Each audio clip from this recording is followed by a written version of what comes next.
Welcome to the Huberman Lab podcast, where we discuss science and science-based tools for everyday life. I'm Andrew Huberman, and I'm a professor of neurobiology and ophthalmology at Stanford School of Medicine. Today we are discussing memory, in particular, how to improve your memory. Now, the study of memory is one that dates back many decades, and by now there's a pretty good understanding of how memories are formed in the brain, the different structures involved, and some of the neurochemicals involved. We will talk about some of that today.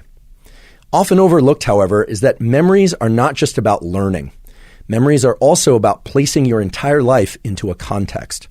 And that's because what's really special about the brain, and in particular the human brain, is its ability to place events in the context of past events, the present, and future events, and sometimes even combinations of the past and present, or present and future, and so on.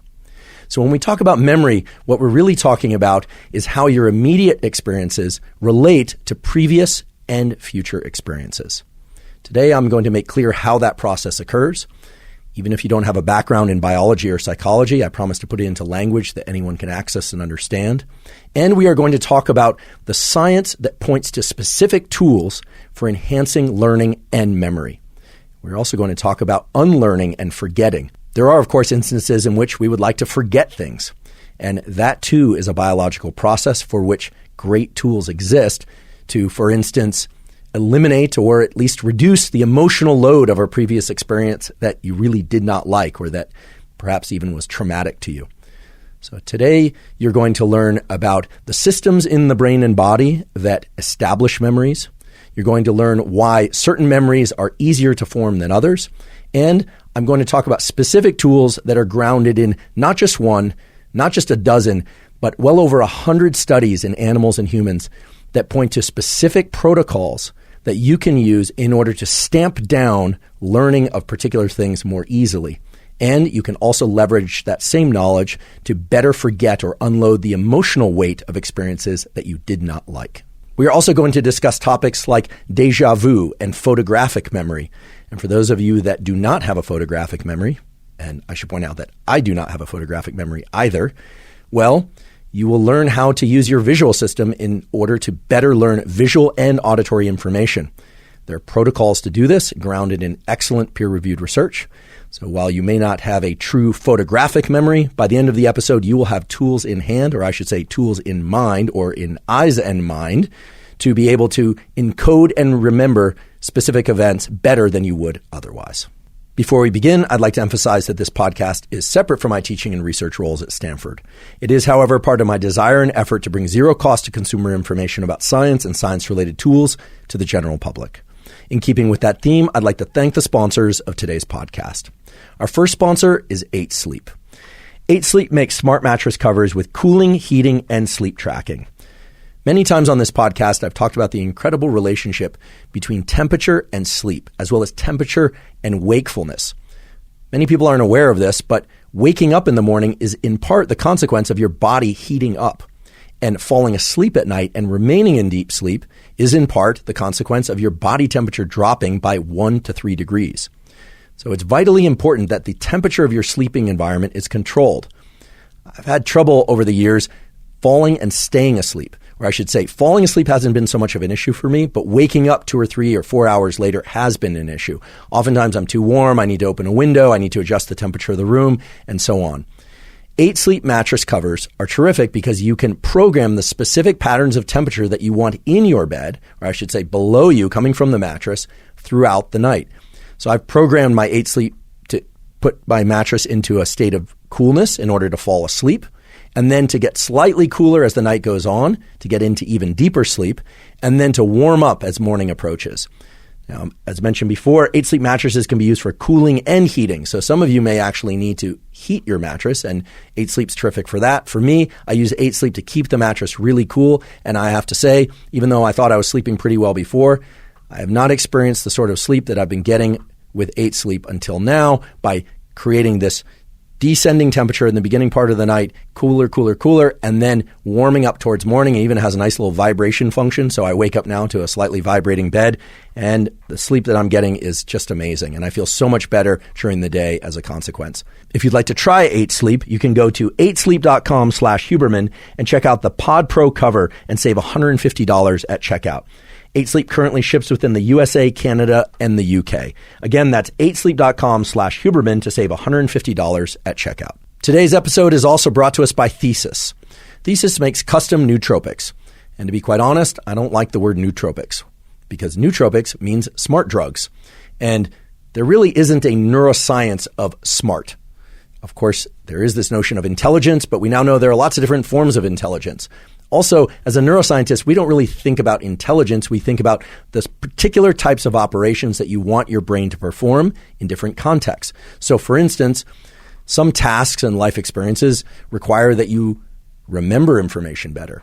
Other tasks and life experiences and forms of learning involve focus and task switching. Others, creativity, and so on and so on. So the word nootropics is too much of a catch-all or throwaway phrase to appeal to me. Thesis understands this. And what they've done is they've created nootropics that are each designed toward a particular end goal. For instance, they have blends for focus, a blend for motivation, a blend for clarity. They use only the highest quality ingredients, things like alpha-GPC and phosphatidylserine. I've been using Thesis for close to 6 months now, and I can confidently say their nootropics have been a game changer for me. I often take the clarity formula prior to long bouts of work, meaning cognitive work, and the energy formula prior to physical workouts. To get your own personalized nootropic starter kit, you can go online to takethesis.com/Huberman, take a 3-minute quiz, and Thesis will send you 4 different formulas to try in your first month. Again, that's takethesis.com/Huberman and use the code Huberman at checkout to get 10% off your first box. Today's podcast is also brought to us by Inside Tracker. Inside Tracker is a personalized nutrition platform that analyzes data from your blood and DNA to help you better understand your body and help you reach your health goals. I've long been a believer in getting regular blood work done for the simple reason that many of the factors that impact your immediate and long-term health can only be assessed from a quality blood test. One of the challenges with a lot of blood tests and DNA tests out there, however, is that you'll get the numbers back, you get information about your blood lipids and hormones and so forth, but there are no directives as to what to do with that information. Inside Tracker has solved that problem by creating a very easy-to-use dashboard. So you'll get your numbers back and you can see what's in range and what's out of range. And then they will point you to specific nutritional, supplementation, and behavioral tools that will allow you to bring those numbers into the proper ranges for you. And I find that immensely beneficial because just having a bunch of data without any knowledge of what to do with that data is more overwhelming than having no data at all, frankly. If you'd like to try Inside Tracker, you can go to insidetracker.com/Huberman to get 20% off any of Inside Tracker's plans. Again, that's insidetracker.com/Huberman to get 20% off. Okay, let's talk about memory, and let's talk about how to get better at remembering things. Now, in order to address both of those things, we need to do a little bit of Brain Science 101 review. And I promise this will only take 2 minutes. And I promise that even if you don't have a background in biology, it will make sense. We are constantly being bombarded with physical stimuli, patterns of touch on our skin, light to our eyes, light to our skin for that matter, smells, tastes, and sound waves. In fact, if you can hear me saying this right now, well, that's the consequence of sound waves arriving into your ears through headphones, a computer, or some other speaker device. Each one of and all of those sensory stimuli are converted into electricity and chemical signals by your so-called nervous system, your brain, your spinal cord, and all their connections with the organs of the body, and all the connections of your organs of the body back to your brain and spinal cord. One of the primary jobs of your nervous system, in fact, is to convert physical events in the world that are non-negotiable. Right? Photons of light are photons of light. Sound waves are sound waves. There's no changing that. But your nervous system does change that. It converts those things into electrical signals and chemical signals, which are the language of your nervous system. Now, just because you're being bombarded with all this sensory information and it's being converted into a language that neurons and the rest of your nervous system can understand does not mean that you are aware of it all. In fact, you are only going to perceive a small amount of that sensory information. For instance, if you can hear me speaking right now, you are perceiving my voice, but you are also, most likely, neglecting the feeling of the contact of your skin with whichever surface you happen to be sitting or standing on. So it is only by perceiving a subset, a small fraction of the sensory events in our environment, that we can make sense of the world around us. Otherwise, we would just be overwhelmed with all the things that are happening in any one given moment. Now, memory is simply a bias in which perceptions will be replayed again in the future. Anytime you experience something, that is the consequence of specific chains of neurons that we call neural circuits being activated. And memory is simply a bias in the likelihood that that specific chain of neurons will be activated again. So, for instance, if you can remember your name, and I certainly hope that you can, well, that means that there are specific chains of neurons in your brain that represent your name. And when those neurons connect with one another and communicate electrically with one another in a particular sequence, you remember your name. Were that particular chain of neurons to be disrupted, you would not be able to remember your name. Now, this might seem immensely simple, but it raises this really interesting question, which we talked about before, which is, why do we remember certain things and not others? Because according to what I've just said, as you go through life, you're experiencing things all the time. You're constantly being bombarded with sensory stimuli. Some of those sensory stimuli you perceive, and only some of those perceptions get stamped down as memories. Today, I'm going to teach you how certain things get stamped down as memories. And I'm going to teach you how to leverage that process in order to remember the information that you want far better. Now, even though I've told you that a memory is simply a bias in the likelihood that a particular chain of neurons will be activated in a particular sequence again and again, it doesn't operate on its own. In fact, most of what we remember takes place in a context of other events. So, for instance, you can most likely remember your name, and yet you're probably not thinking about when it was that you first learned your name. Right? This generally happens when we are very, very young children. And yet, I'm guessing you could probably remember a time when someone mispronounced your name or made fun of your name. Or, as the case was for me, I got to the 3rd grade and there were 2 Andrews. And sadly for me, I lost the coin flip that allowed me to keep Andrew. And from about 3rd grade until about 12th grade, people called me Andy, which I really did not prefer. So if you call me Andy in the comments, I'll delete your comment. Just kidding. Doesn't bother me that much. But eventually I reclaimed Andrew as my name. Well, it was mine to begin with and throughout, but I started going by Andrew again. Why do I say this? Well, there's a whole context to my name for me. And there may or may not be a whole context to your name for you, but presumably if you ask your parents why they named you your given name, you'll get a context, etc. That context reflects the activation of other neural circuits that are also related to other events in your life, not just your name, but probably your siblings' names and who your parents are, and on and on and on. And so the way memory works is that each individual thing that we remember or that we want to remember is linked to something by either a close, a medium, or a very distant association. This turns out to be immensely important. I know many of you will read or will encounter programs that are designed to help you enhance your memory. You know, you have these phenoms that can remember 50 names in a room full of people, or they can remember a bunch of names of novel objects, or maybe even in different languages. And oftentimes that's done by association. So people will come up with little mental tricks to, either link the sound of a word or the meaning of a word in some way that's meaningful for them and will enhance their memory. That can be done and is impressive when we see it. And for those of you who can do that, congratulations. Most of us can't do that, or at least it requires a lot of effort and training. However, there are things that we can do that leverage the natural biology of our nervous system to enhance learning and memory of particular perceptions and particular information. Let's first just talk about the most basic ways that we learn and remember things and how to improve learning and memory. And the most basic one is repetition. Now, the study of memory and the role of repetition actually dates back to the late 1800s, early 1900s, when Ebbinghaus developed the first so-called learning curves. Now, learning curves are simply what results when you quantify how many repetitions of something are required in order to remember something. In fact, it's been said that Ebbinghaus liberated the understanding of learning from the philosophers by generating these learning curves. What do you mean by that? Well, before Ebbinghaus came along, learning and memory were thought to be philosophical ideas. Right? Ebbinghaus came along and said, well, let's actually take some measurements. let's measure how well I can remember a sequence of words or a sequence of numbers if I just repeat them. So what Ebbinghaus did is he would take a sequence of numbers or words on a page, and he would read them, and then he would take a separate sheet of paper, and we have to presume he didn't cheat, and he would write down as many of them as he could, and he would try and keep them in the same sequence. Then he would compare to the original list, and he would see how many errors he made.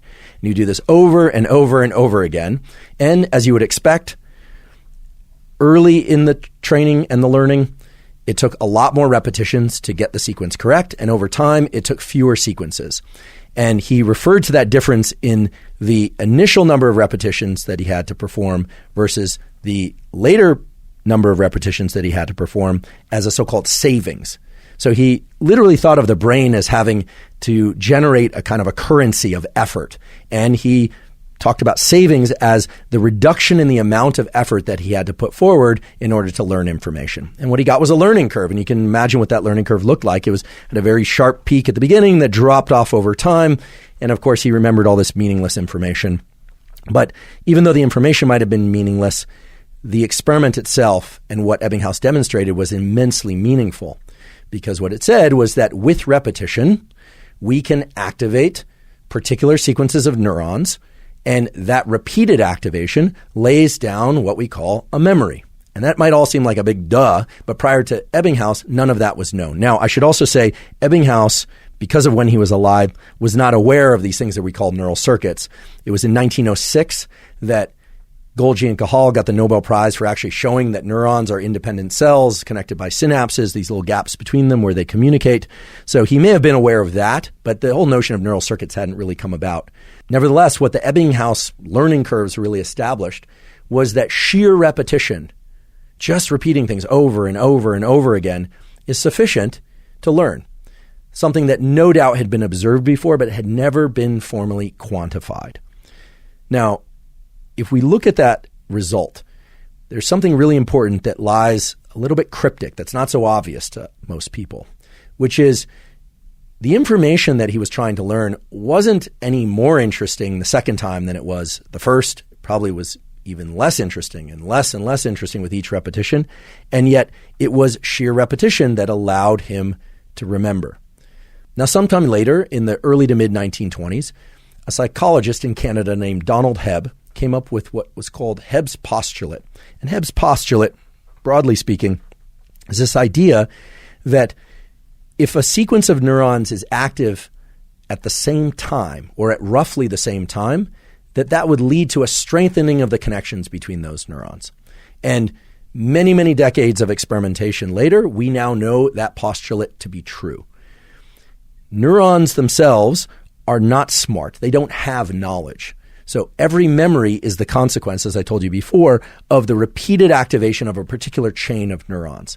And what Ebbinghaus showed through repetition and what Donald Hebb proposed and was eventually verified through experimentation on animals and humans was that if you encourage the co-activation of neurons, meaning have neurons fire at roughly the same time, they will strengthen their connections. It leads to a bias in the probability that those neurons will be active again.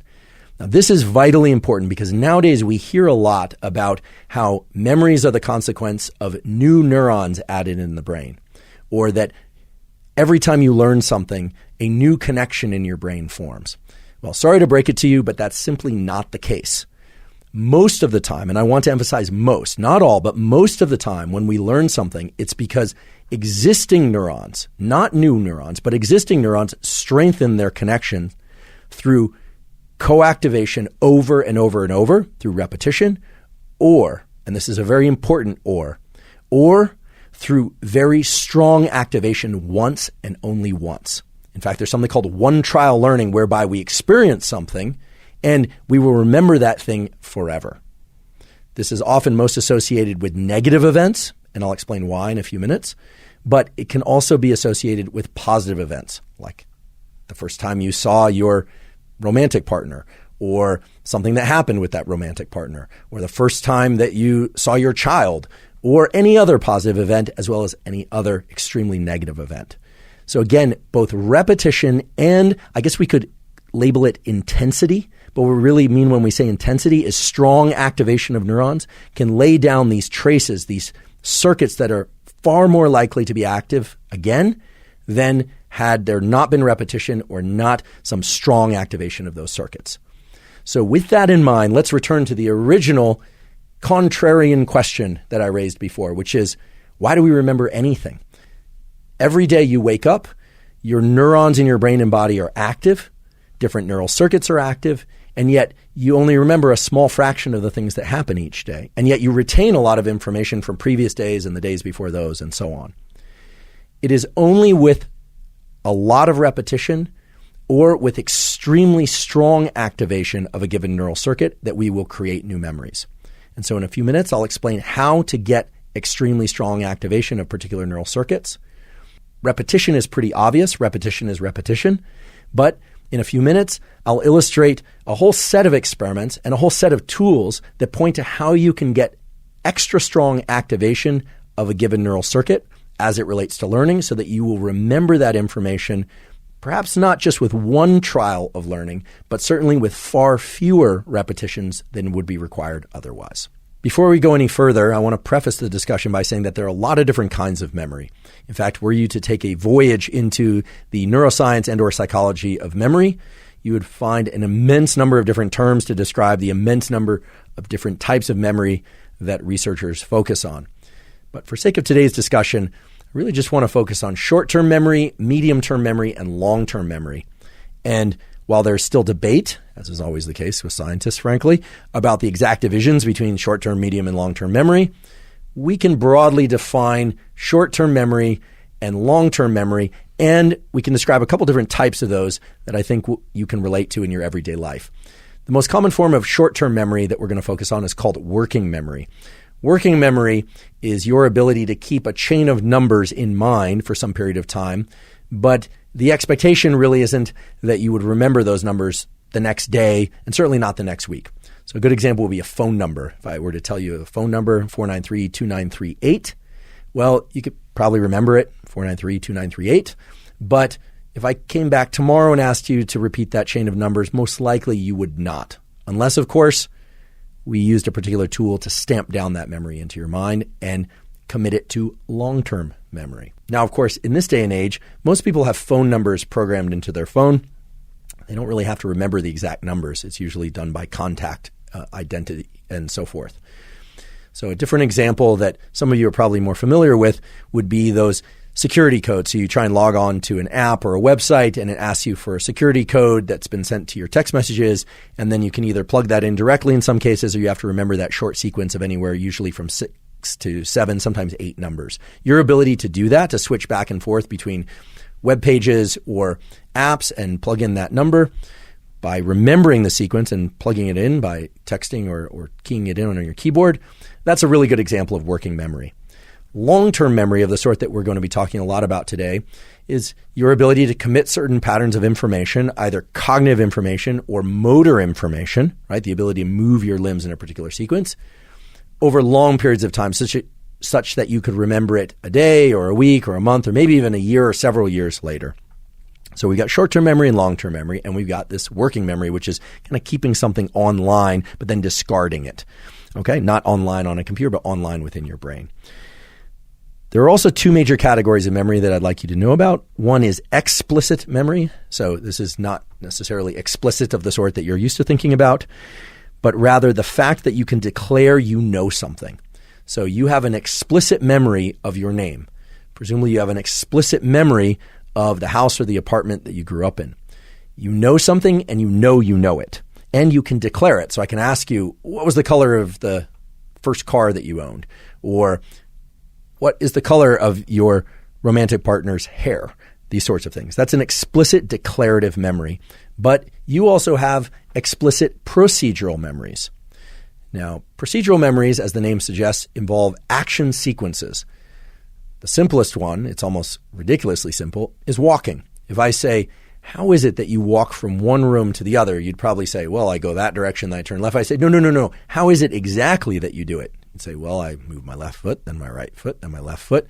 And you could describe that. So it's an explicit procedural memory. So much so that if you were going to teach a young toddler how to walk, you would probably say, okay, good, try. Okay. And you probably that's going to be pre-language for the toddler, but you're going to encourage them to move one leg, then the other, and you're going to encourage and reward them for moving one leg then the other because you have an explicit procedural memory of how to walk. Okay, almost ridiculously simple, maybe even truly ridiculously simple, but nonetheless, when you think about it in the context of neural circuits and neural firing, pretty amazing. Even more amazing is the fact that all explicit memories, both declarative and procedural explicit memories, can be moved from explicit to implicit. What do I mean by that? Well, in the example of walking, you might have chuckled a little bit or kind of shook your head and said, that's a ridiculous thing to ask. How do I walk from one room to the next? I just walk. I just do it. Well, what is just do it? What it is that you have an implicit understanding, meaning your nervous system knows how to walk without you actually having to think about what you know about how to walk. You just get up out of your chair or you get up out of bed and you walk. In the brain, you have a structure. In fact, you have one on each side of your brain. It's called the hippocampus. The hippocampus literally means seahorse. Anatomists like to name brain structures after things that they think those brain structures resemble. When I look at the hippocampus, frankly, it doesn't look like a seahorse, which either reflects my lack of understanding of what a seahorse really looks like, a visual deficit, or I think it's fair to say that those anatomists were using a little bit of creative elaboration when thinking about what the hippocampus looks like. Nonetheless, it is a curved structure. It has many layers. It's been described by my colleague Robert Sapolsky and by others as looking more like a jelly roll or a cinnamon roll is what it looks like to me.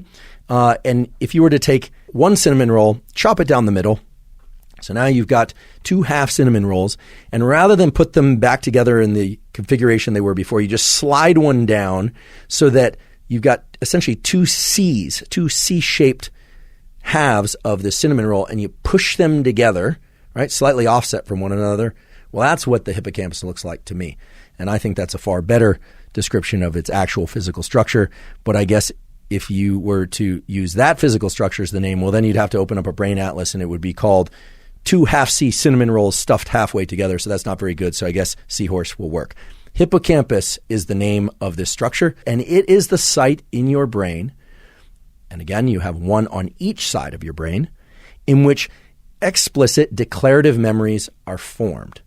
It is not where those memories are stored and maintained. It is where they are established in the first place. In contrast, implicit memories, right? These subconscious memories are formed and stored elsewhere in the brain, mainly by areas like the cerebellum, but also the neocortex, the kind of outer shell of your brain. The cerebellum it literally means mini brain, and it does in fact look like a mini brain and is in the back of the brain. And the neocortex is the outer part of the brain that covers all the other stuff. So the hippocampus is vitally important for establishing these new declarative memories of what you know and what you know how to do. Now, in order to really understand the role of the hippocampus in memory, in particular explicit declarative and explicit procedural memory, and to really understand how that's distinct from implicit declarative and implicit procedural memories, we have to look to a clinical case. And the clinical case that I'm referring to is a patient who went by the name HM. Patients go by their initials in order to maintain confidentiality of their real identity. HM had what's called intractable epilepsy. So he would have these really dramatic so-called grand mal seizures or drop seizures. For those of you that know somebody with epilepsy or that have epilepsy, you might be familiar with this.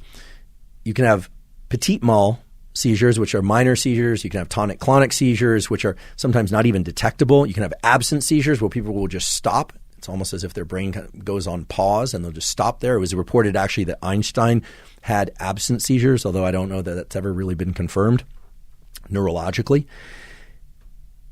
grand mal seizures are extremely severe, and that's what HM had. So he could just be going about his day and maybe even cooking or doing something, driving, operating any kind of machinery, and then all of a sudden he would just have a drop seizure. So he would just physically drop and go into a grand mal seizure, so convulsing of the whole body, loss of consciousness, etc.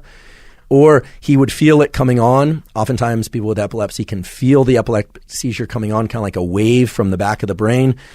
And sometimes they can get to a safe circumstance, but not always. And so the frequency and the intensity of his seizures were so robust that the neurosurgeons and neurologists decided that they needed to locate the origin, what they call the foci of those seizures, and remove that brain tissue, because the way seizures work is they spread out from that focus or that foci of brain tissue.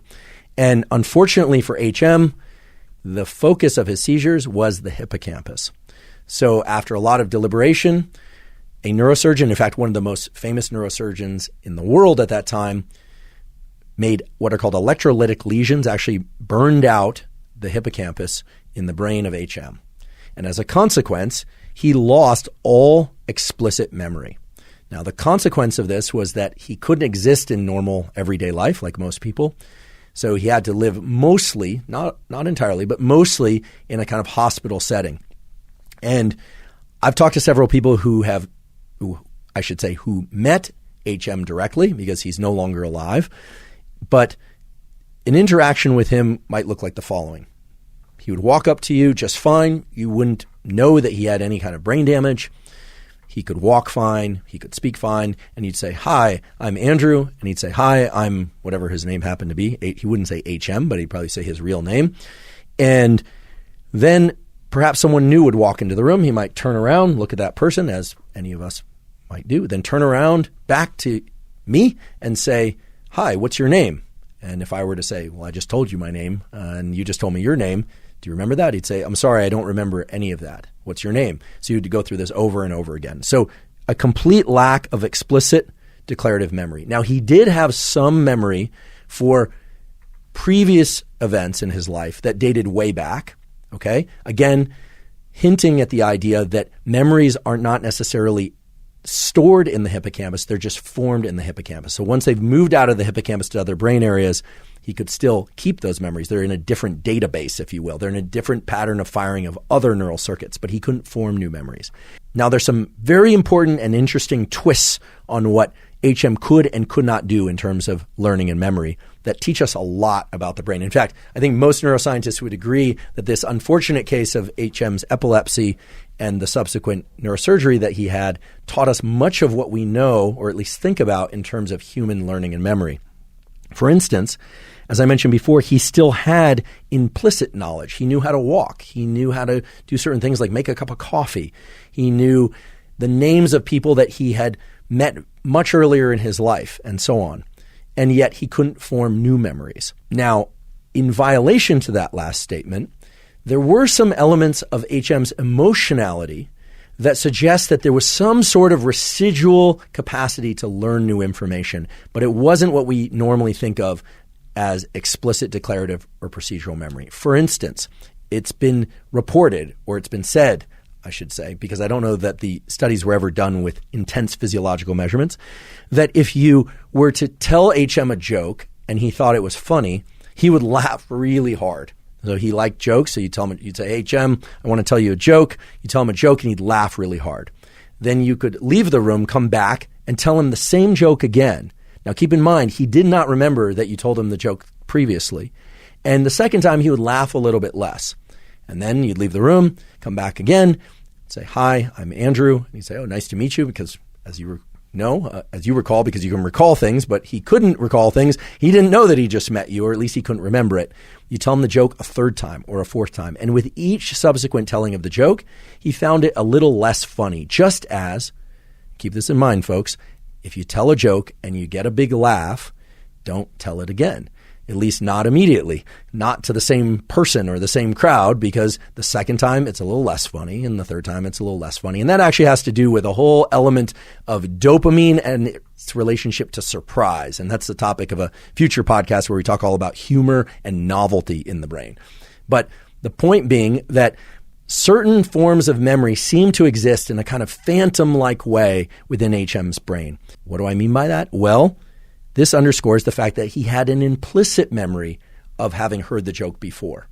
And it suggests that humor, or at least what we find funny, is somehow more related to procedures, similar to walking or a motor ability, than it is to the precise content of that joke. All right, that's a little bit of an abstract concept, but the point is that HM lacked explicit declarative memory. He couldn't tell you what he had just heard. He could not learn new information, and he couldn't tell you how to do something unless he had learned how to do that something many years prior. Now, there have been a lot of other patients besides HM that have had brain lesions due to epilepsy, or I should say due to surgeries to treat epilepsy, due to strokes, due to, sadly, gunshot wounds and other forms of what we call infarcts. Infarct, I-N-F-A-R-C-T, infarct, is the word we use to describe damage to a particular brain region. And many different patients with many different patterns of infarct have taught us a lot about how memory and other aspects of the brain work. HM really teaches us that what we know and what we are able to do is the consequence of things that we are aware of and learnings that have been passed off into subconscious knowledge that our body knows, our brain knows, but we don't know exactly how we know that thing. And I tell you the story about HM's ability to understand a joke, but that with repeated telling of a joke, it has less and less and less of an impact in creating a sense of laughter, of humor in HM, not as just an anecdote to flesh out his story, but because emotion itself turns out to be the way in which we can enhance memories, even if those are memories for things that are not funny, are not intensely sad, are not immensely happy, or don't evoke a really strong emotional response or even any emotional response. And the reason for that is that emotions, just like perception, just like sensation, are the consequence of particular neurochemicals being present in our brain and body. And as I'm going to tell you next, there are particular neurochemicals that you can leverage in order to learn specific information faster and to remember it for a much longer period of time, maybe even forever. And you can do that by leveraging the relationship in your nervous system between your brain and your body body back to your brain. So let's talk about tools for enhancing memory. Now, there's one tool that is absolutely clear works. And it's always worked, it works now, and it will work forever. And that's repetition. The more often that you perform something or that you recite something, the more likely you are to remember it in the future. And while that might seem obvious, it's worth thinking about what's happening when you repeat something. But when I say what's happening, I mean at the neural level. What's happening is that you are encouraging the firing of particular chains of neurons that reside in a particular circuit, right? So a particular sequence of neurons playing neuron A, B, C, D, played in that particular sequence over and over and over again. And with more repetitions, you get more strengthening of those nerve connections. Now, repetition works, but the problem for most people is that they either don't have the patience, they don't have the time, and sometimes they literally don't have the time because they've got a deadline on something that they're trying to remember and learn, or they simply would like to be able to remember things better in general and remember them more quickly. This process of accelerating repetition-based learning so that your learning curve doesn't go from having to perform something 1,000 times and then gradually over time it's 1,750 times a day, 500 times a day, 300 times a day, and down to no repetitions, right? You can just perform that thing the first time and every time. Well, there is a way to shift that curve so that you can essentially establish stronger connections between the neurons that are involved in generating that memory or behavior more quickly. How do you do that? Well, in order to answer that, we have to look at the beautiful work of James McGaugh and Larry Cahill. James McGaugh and Larry Cahill did a number of experiments over several decades, really, based on a lot of animal literature, but mainly focused on humans, that really established what's required to get better at remembering things and to do so very quickly. I want to talk about one experiment that they did that was particularly important. And we will provide a link to this paper. It's some years old now, but The results still hold up. In fact, the results establish an entire field of memory in neuroscience and psychology. What they did is they had human subjects come into the laboratory and to read a short paragraph of about 12 sentences. And the key thing is that some subjects read a paragraph that was pretty mundane. The content, the information within the paragraph was all related to the content of the previous sentence. So it was a cogent paragraph, right? It just wasn't meaningless scramble of words. But it described a kind of mundane set of circumstances. Maybe it would be a story about someone who walked into a room, sat down at a desk, wrote for a little bit, then got up and had lunch. Just kind of mundane information, not very interesting. Another group of subjects read also a 12-sentence paragraph, but that paragraph included a subset of sentences that had a lot of emotionally intense language, or that had language that could evoke an emotionally intense response in the person reading it. So it might have talked about a car accident or a very intense surgery, but it also could be positive stuff. Things like a birthday party or a celebration of some other kind or a big sports win. So in other words, you have two conditions of this study. People either read a boring paragraph or they read a really emotionally laden paragraph. And again, the emotions could either be positive or negative emotions. Subjects left the laboratory, and sometime later they were called back to the laboratory. And I should say, at no point in the experiment did they know they were part of a memory experiment. Okay, they don't know why they were reading this paragraph. They came in either for class credit or to get paid. It's typically how these things are done on college campuses or elsewhere. They come back into the lab and they would get a pop quiz. They would be asked to recall the content of the paragraph that they had read previously. Now, as is probably expected, perhaps even obvious to you, the subjects that read the emotionally intense paragraph remembered far more of the content of that paragraph and were far more accurate in their remembering of that information. Now, that particular finding wasn't very novel. Many people had previously described how emotionally intense events are better remembered than non-emotionally intense events. In fact, way back in the 1600s, Francis Bacon, who's largely credited with developing the scientific method, said, quote, "Memory is assisted by anything that makes an impression on a powerful passion, inspiring fear, for example, or wonder, shame, or joy." Francis Bacon said that in 1620. So Jim McGaw and Larry Cahill were certainly not the first to demonstrate or to conceive of the idea that emotionally laden experiences are more easily remembered than other experiences. However, what they did next was immensely important for our understanding of memory and for our building of tools to enhance learning and memory. What they did was they evaluated the capacity for stress and for particular neurochemicals associated with stress to improve our ability to learn information, not just information that is emotional, but information of all kinds. So I'm going to describe some experiments done in animal models just very briefly, and then experiments done on human subjects, because McGaw worked mainly on animals, also human subjects. Larry Cahill almost exclusively on human subjects.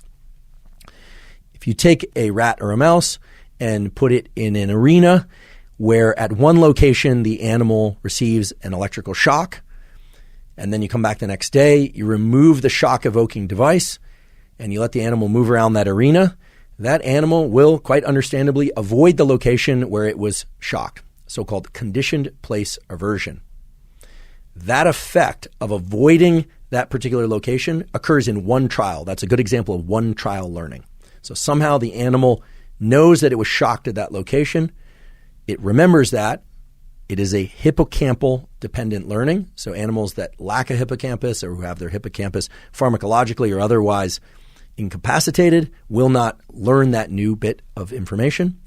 But for animals that do, they remember it after the first time and every time, unless you are to block the release of certain chemicals in the brain and body. And the chemicals I'm referring to are epinephrine, adrenaline, and to some extent, the corticosteroids, things like cortisol. Now, we know that the effect of getting one trial learning somehow involves epinephrine, at least in this particular experimental scenario, because if researchers do the exact same experiment, and they have done the exact same experiment, but they introduce a pharmacological blocker of epinephrine so that epinephrine is released in response to the shock, but it cannot actually bind to its receptors and have all of its biological effects, well, then the animal is perfectly happy to tread back into the area where it received the shock. It's almost as if it didn't know, or we have to assume that it didn't remember that it received the shock at that location. So it all seems pretty obvious when you hear it. Something bad happens in a location, you don't go back to that location. So that's condition place avoidance. But it turns out that the opposite is also true, meaning for something called condition place preference, you can take an animal, put it into an arena, feed it, or reward it somehow at one location in that arena. So you can give a hungry rat or mouse food at one particular location, take the animal out, come back the next day. No food is introduced, but it'll go back to the location where it received the food. Or you can do any variant of this. You can make the arena a little bit chilly and provide warmth at that location. Or you can take a male animal, and it turns out male rats and mice will mate at any point, or a female animal that's at the particular so-called receptive phase of her mating cycle, and give them an opportunity to mate at a given location. They'll go back to that location and wait and wait. This is perhaps why people go back to the same bar, or the bar seat at the bar, or the same restaurant and wait because of the one time they, things worked out for them, whatever the context was. Condition place preference. Condition place preference, as with condition place avoidance, depends on the release of adrenaline. Right? It's not just about stress. It's about a heightened emotional state in the brain and body. Okay, this is really important. It's not just about stress. You can get one trial learning for positive events, condition place preference, and you can get one trial learning for negative events. Here I say positive, negative. I'm putting what's called valence on. I'm making a value judgment about whether or not the animal liked it or didn't like it. And we have to presume what the animal liked or didn't like and how it felt. But this turns out all to be true for humans as well. We know that because McGaw and Cahill did experiments where they gave people a boring paragraph to read and only a boring paragraph to read. But one group of subjects was asked to read the paragraph and then to place their arm into very, very cold water. In fact, it was ice water. We know that placing one's arm into ice water, especially if it's up to the shoulder or near to it, evokes the release of adrenaline in the body. It's not an enormous release, but it's a significant increase. And yes, they measured adrenaline release. In some cases, they also measured for things like cortisol, etc. And what they found is that if one evokes the release of adrenaline through this arm into ice water approach, the information that they read previously, just a few minutes before, was remembered. It was retained as well as emotionally intense information. But keep in mind, the information that they read was not interesting at all, or at least it wasn't emotionally laden.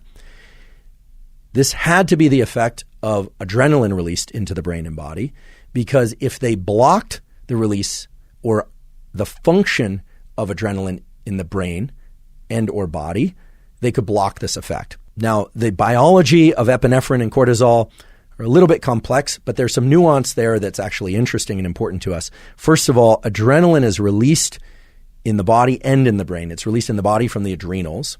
Remember, epinephrine and adrenaline are the same thing. Cortisol is also released from the adrenal glands, these two little glands that ride atop our kidneys, but it can't cross into the brain. It only has what we call peripheral effects, quickening of the heart rate, right? Changes the patterns of blood flow, changes our patterns of breathing. In general, makes our breathing more shallow and faster. In general, makes our heart beat more quickly, etc. Within our brain, we have a little brain area called locus ceruleus, which is in the back of the brain, which has the opportunity to sprinkler the rest of the brain with the neuromodulator epinephrine, adrenaline, as well as norepinephrine, a related neuromodulator, and to essentially wake up or create a state of alertness throughout the brain. So it's a very general effect. The reason we have two sites of release is because these neurochemicals do not cross the blood-brain barrier.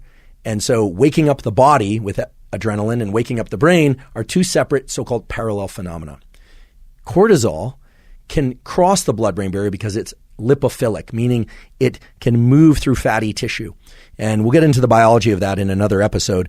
But cortisol in general is released and has much longer-term effects. And as I've just told you, can permeate throughout the brain and body. Adrenaline has more local effects, or at least is segregated between the brain and the body. This will turn out to be important later. The important thing to keep in mind is that it is the emotionality evoked by an experience, or to be more precise, It is the emotional state that you are in after you experience something that dictates whether or not you will learn it quickly or not. This is absolutely important in terms of thinking about tools to improve your memory. And no, I am not going to suggest that every time you want to learn something, you plunge your arm into ice water. Why won't I suggest that? Well, it will induce the release of adrenaline, but there are better ways to get that adrenaline release. Before I explain exactly what those tools are, I want to tamp down the biology of how all this works, because in that understanding, you will have access to the best possible tools to improve your memory. First of all, McGaugh and Cahill were excellent experimentalists. They did not just establish that you could quicken the formation of a memory by accessing material that was very emotionally laden or creating an emotional high adrenaline state after interacting with some thing, some word, some person, some information. They also tested whether or not that whole effect could be blocked by blocking the emotional state or by blocking adrenaline. So what they did is they had people read paragraphs that either had a lot of emotional content, or they had people read paragraphs that were pretty boring, but then had them put their arm into ice water. And I should say they did other experiments too to increase adrenaline. There were even some shock experiments that were done by other groups. Any number of things to evoke the release of adrenaline, even people taking drugs that increase adrenaline. But then they also did what are called blocking experiments. They did experiments where they had people get into a highly emotional state from reading highly emotional material, or they got people to get into a highly emotional neurochemical state by reading boring material and then taking a drug to increase adrenaline, or the ice bath or a shock. And then they also administered a drug called a beta blocker to block the effect of adrenaline and related chemicals in the brain and body. And what they found is that even if people were exposed to something really emotional or had a lot of adrenaline in their system because they received a drug to increase the amount of adrenaline, two manipulations that normally would increase memory, keep that in mind. If they gave them a beta blocker, which reduced the response to that adrenaline, right? So no quickening of the heart rate, no quickening of the breathing, no increase in the activity of locus coeruleus and these kind of wake-up signals to the rest of the brain, well then the material wasn't remembered better at all. What this tells us is that, yes, Francis Bacon was right. McGaugh and Cahill were right. Hundreds, if not thousands, of philosophers and psychologists and neuroscientists were right in stating and in thinking that high emotional states help you learn things. But what McGaugh and Cahill really showed, and what's most important to know, is that it is the presence of high adrenaline, high amounts of norepinephrine and epinephrine, and perhaps cortisol as well, as you'll soon see, that allows a memory to be stamped down quickly. It is not the emotion. It is the neurochemical state that you go into as a consequence of the emotion. And it's very important to understand that while those two things are related, they are not one and the same thing. Because what that means is that were you to evoke the release of epinephrine, norepinephrine, and cortisol, or even just one or two of those chemicals, after experiencing something, you are stamping down the experience that you just previously had. Now, this is fundamentally important and far and away different than the idea that we remember things because they're important to us or because they evoke emotion. That's true, but the real reason, the neurochemical reason, the mechanism behind all that is these neurochemicals have the ability to strengthen neural connections by making them active just once. There's something truly magic about that neurochemical cocktail that removes the need for repetition. Okay, so let's apply this knowledge. Let's establish a scientifically grounded set of tools, meaning tools that take into account the identity of the neurochemicals that are important for enhancing learning and the timing of the release of those chemicals in order to enhance learning. When I first learned about the results of McGaugh and Cahill, I was just blown away. I was also pretty upset, but not with them. I was upset with myself because I realized that the way that I'd been approaching learning and memory was not optimal. In fact, it was probably in the opposite direction to the enhanced protocol for learning and memory that I'm going to teach you today. My typical mode of trying to learn something while I was in college or while I was in graduate school or as a junior professor or even a tenured professor was to sit down to whatever it is I was going to try and learn, perhaps even memorize, or if it was a physical skill, move to whatever environment I was going to learn that physical skill in. And prior to that, to make sure that I was hydrated, because that's important to me and certainly can contribute to your brain's ability to function and your body's ability to function and general patterns of alertness, but also to caffeinate. Right? I would have a nice strong cup of coffee or espresso. I would have a nice strong cup of yerba mate. And I still drink coffee or yerba mate very regularly. I drink them in moderation, I think, certainly for me. But typically I would drink those things before I would engage in any kind of attempt to learn or memorize or to acquire a new skill. Now, caffeine in the form of coffee or yerba mate or any other form of caffeine does create a sense of alertness in our brain and body, and it does that through two major mechanisms. The first mechanism is by blocking the effects of adenosine. Adenosine is a molecule that builds up in the brain and body the longer that we are awake, and it's largely what's responsible for our feelings of sleepiness and fatigue when we've been awake for a very long time. Caffeine essentially acts to block the effects of adenosine. It's a competing agonist, so not to get technical, but it binds to the receptor for adenosine for some period of time and prevents adenosine from having its normal pattern of action and thereby reduces our feelings of fatigue. But it also increases state of alertness. So while it's reducing fatigue, it's also pushing on neurochemical systems in order to directly increase our alertness, and it does that in large part by increasing the transmission of epinephrine, adrenaline, in the brain and body. It also has this interesting effect of upregulating the number and or efficiency, or we say the efficacy, of dopamine receptors, such that when dopamine is present and as a molecule that increases motivation and craving and pursuit, that dopamine can have a more potent effect than it would otherwise. So caffeine really hits these three systems. It hits other systems too, but it mainly reduces fatigue by reducing adenosine, increases alertness by increasing epinephrine release or adrenaline release, I should say, both from the adrenals in your body and from locus coeruleus within the brain. And it can, in parallel to all that, increase the action or the efficacy of the action of dopamine. So my typical way of approaching learning and memory would be to drink some caffeine and then focus really hard on whatever it is that I'm trying to learn, try and eliminate distractions, and then hope, or try to remember that information as best as I could. And frankly, I felt like it was working pretty well for me. And typically, if I leveraged other forms of pharmacology in order to enhance learning and memory, things like alpha GPC or phosphatidylserine, I would do that by taking those things before I sat down to learn a particular set of information or before I went off to learn a particular physical skill. Now, for those of you out there listening to this, you're probably thinking, well, okay, the results of McGaugh and Cahill pointed to the fact that having adrenaline released after learning something enhanced learning of that thing. But a lot of these things like caffeine or alpha GPC can increase epinephrine and adrenaline or dopamine or other molecules in the brain and body that can enhance memory for a long period of time. So it makes sense to take it first or even during learning and then allow that increase to occur. And the increase will occur over a long period of time and will enhance learning and memory. And while that is partially true, it is not entirely true. And it turns out it's not optimal.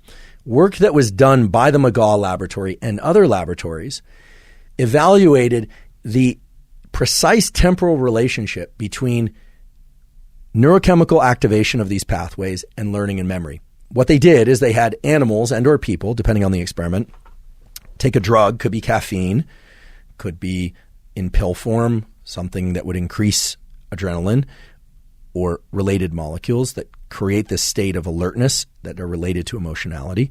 And they had them do it either an hour before, 30 minutes before, 10 minutes before, 5 minutes before learning, or during the bout of learning, right? The reading of the information or the performing of the skill that one is trying to learn, or 5 minutes, 10 minutes, 15 minutes, 30 minutes, etc. afterwards. So they looked very precisely at when exactly is best to evoke this adrenaline release. And it turns out that the best time window to evoke the release of these chemicals, if the goal is to enhance learning and memory of the material, is either immediately after or just a few minutes, 5, 10, maybe 15 minutes after your repeating that information. You're trying to learn that information. Again, this could be cognitive information or this could be a physical skill. Now, this really spits in the face of the way that most of us approach learning and memory. Most of us, if we use stimulants like caffeine or alpha GPC, we're taking those before or during an attempt to learn, not afterwards. These results point to the fact that it is after the learning and memory that you really want to get that big increase in epinephrine and the related molecules that will tamp down memory. So what this means is that if you are currently using caffeine or other compounds, and we'll talk about what those are and safety issues and so forth in a moment, if you're using those compounds in order to enhance learning and memory by taking them before or during a learning episode, well, then I encourage you to try and take them either late in the learning episode or immediately after the learning episode. Now, given everything I've told you up until now, why would I say late in the learning episode or immediately after? Well, when you ingest something by drinking it or you take it in capsule form, there's a period of time before that gets absorbed into the body. And different substances, such as caffeine, alpha GPC, et cetera, are absorbed from the gut and into the bloodstream and reach the brain and trigger these effects in the brain and body at different rates. So it's not instantaneous. Some have effects within minutes, others within tens of minutes and so on. It's really going to depend on the pharmacology of those things, and it's also going to depend on whether or not you have food in your gut, what else you happen to have circulating in your bloodstream, et cetera. But at a very basic level, we can confidently say that there are not one, not dozens, but as I mentioned before, hundreds of studies in animals and in humans that point to the fact that triggering the increase of adrenaline late in learning or immediately after learning is going to be most beneficial if your goal is to retain that information for some period of time and to reduce the number of repetitions required in order to learn that information. Now, I want to acknowledge that on previous episodes of this podcast and in appearing on other podcasts, I've talked a lot about things like non-sleep deep rest and naps and sleep as vital to the learning process. And I want to emphasize that none of that information has changed, right? I don't look at any of that information differently as the consequence of what I'm talking about today. It is still true that the strengthening of connections in the brain, the literal neuroplasticity, the changing of the circuits occurs during deep sleep and non-sleep deep rest. And it is also true, and I've mentioned these results earlier, that 2 papers were published in Cell Reports, Cell Press Journal, excellent journal, over the last few years, showing that brief naps of about 20 to up to 90 minutes in some period of time after an attempt to learn can enhance the rate of learning and memory.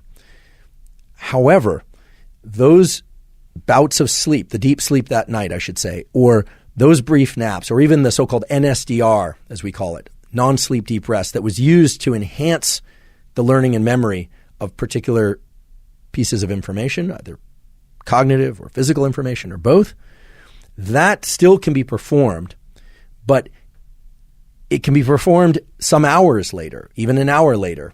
It can be performed 2 hours later or 4 hours later. Remember, it's in these naps and in deep sleep that the actual reconfiguration of the neural circuits occurs, the strengthening of those neural circuits occurs.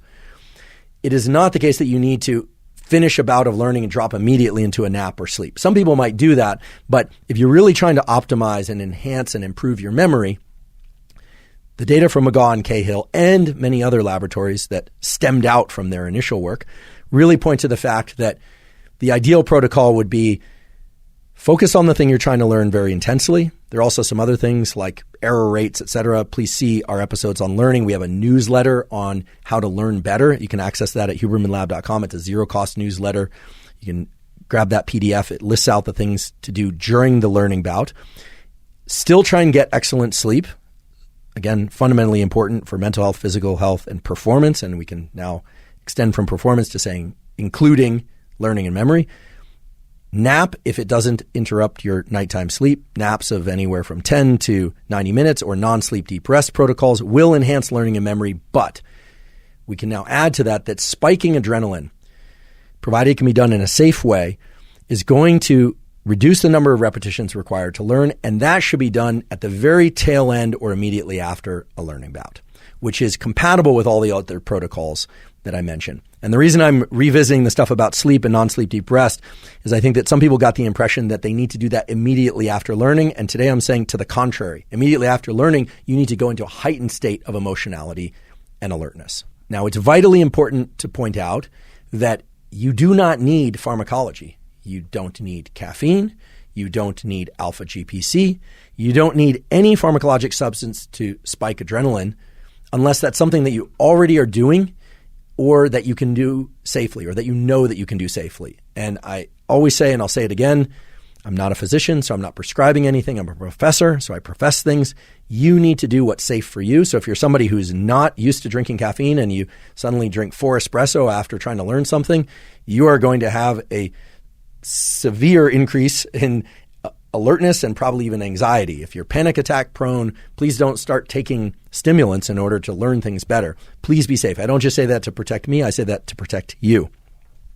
And I should mention that if you're not accustomed to taking something, you always want to first check with your doctor, of course, but also move into that gradually, right? Start with the lowest effective dose, the minimal effective dose.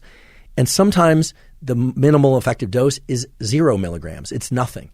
Why do I say that? Well, we already talked about results where they put people's arms into an ice bath in order to evoke adrenaline release. You are welcome to do that if you want. In fact, that's a pretty low cost, zero pharmacology, at least exogenous pharmacology way to approach this whole thing. That's a way of evoking your own natural epinephrine, and it turns out also dopamine release.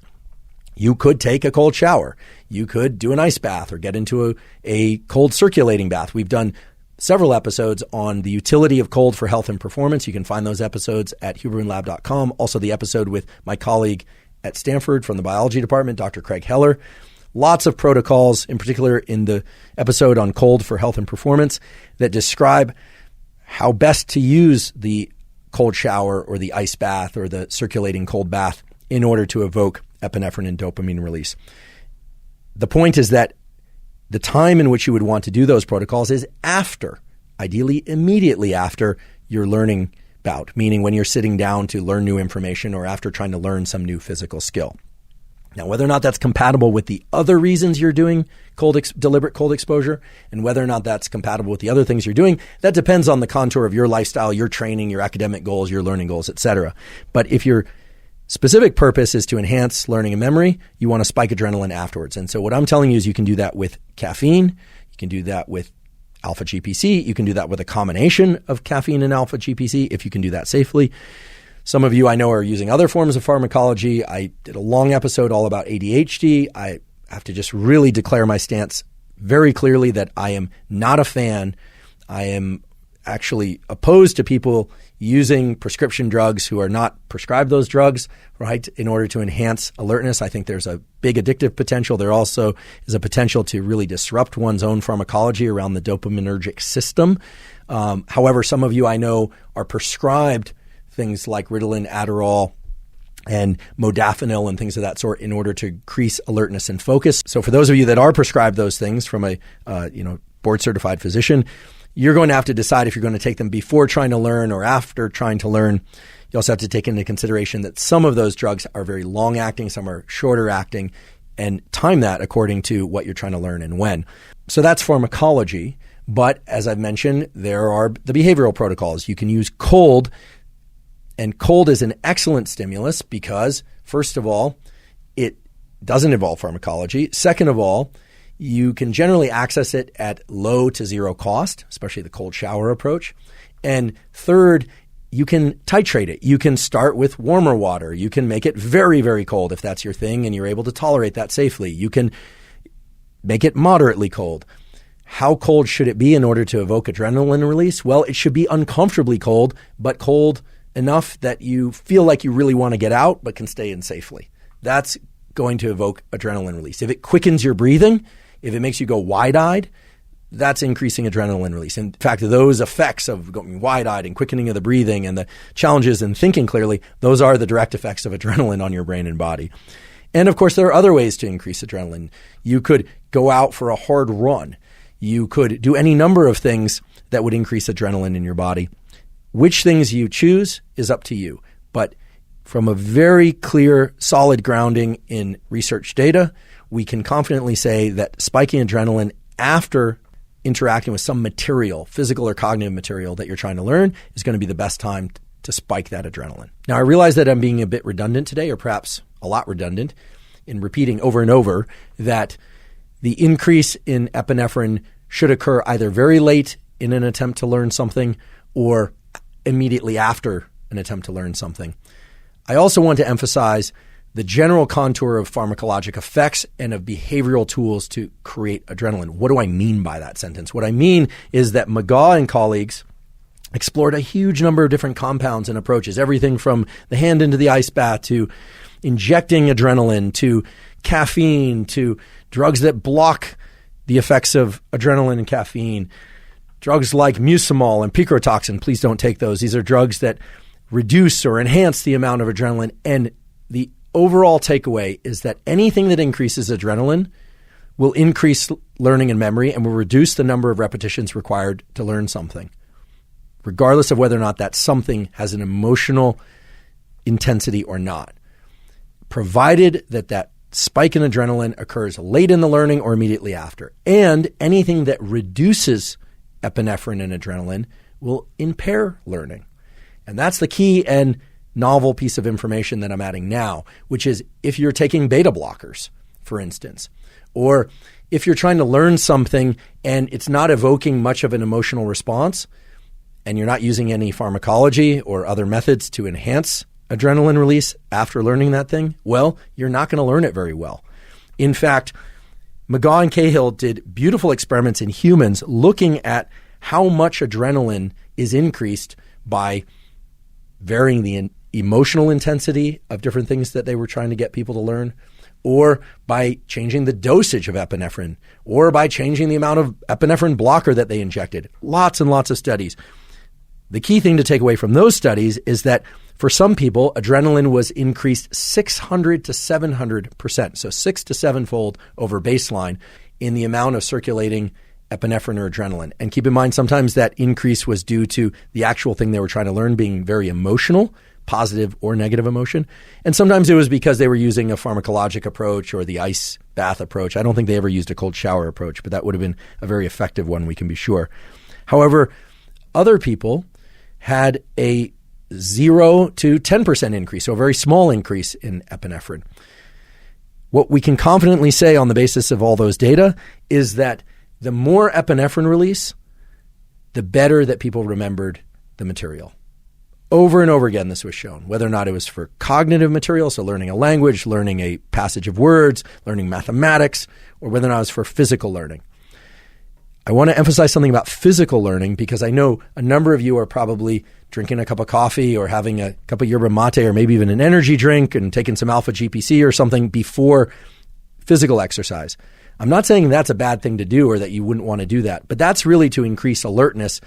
It won't enhance learning, at least not as well as doing those things after the physical exercise. Now, again, many of you, including myself, exercise for sake of the physical benefits of that exercise, so cardiovascular, resistance training, but we're not really focused on learning and memory. So I emphasize this just so it's immensely clear to everybody. If you want to use those approaches of increasing adrenaline prior to or during physical training or cognitive work for that matter, be my guest. I think that's perfectly fine, provided that's safe for you.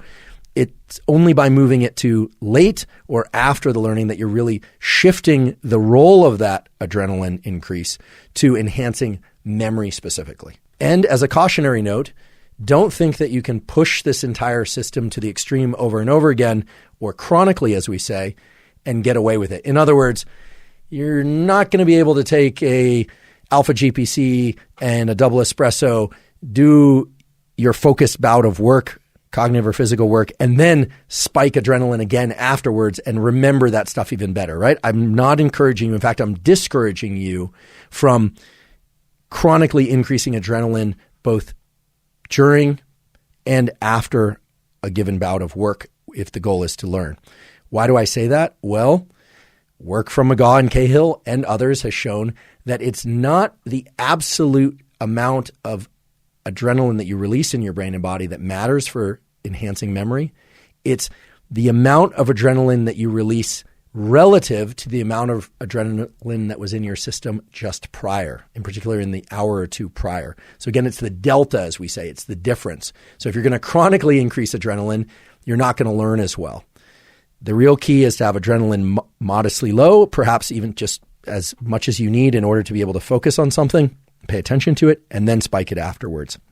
This is immensely important because while much of what we're talking about is actually a form of inducing a neurochemical acute stress, meaning a brief and rapid onset of stress, well, chronic stress, the chronic elevation of epinephrine and cortisol is actually detrimental to learning. And there's an entire category of literature, mainly from the work of the great and sadly the late Bruce McEwen from the Rockefeller University and some of his scientific offspring, like the great Robert Sapolsky, showing that chronic stress, chronic elevation of epinephrine actually inhibits learning and memory and also can inhibit immune system function, whereas acute, right, sharp increases in adrenaline and cortisol actually can enhance learning and indeed can enhance the immune system.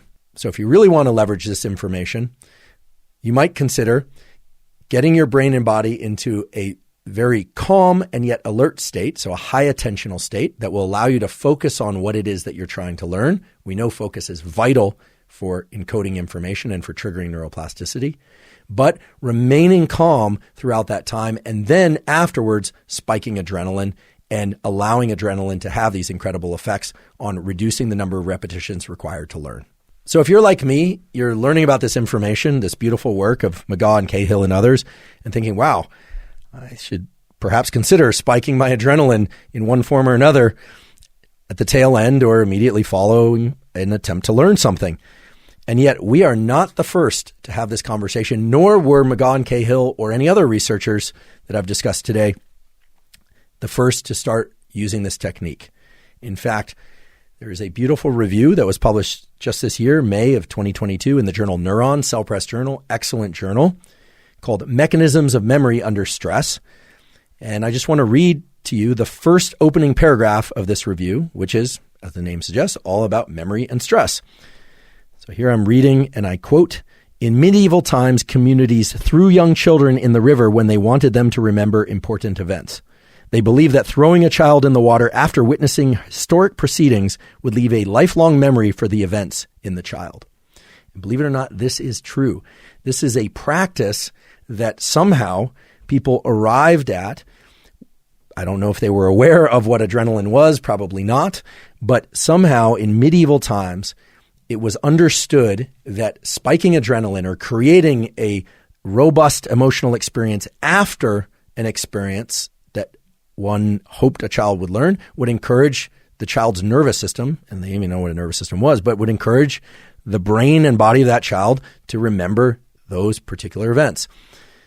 Very counterintuitive, if you ask me. I would have thought that the kid would remember only being thrown into the river. My guess is that they remembered that, but that the idea here anyway is that they also remembered the things that preceded being thrown into the river. So both interesting and amusing and somewhat, I should say, thought stimulating, really, that this is a practice that has been going on for many hundreds of years.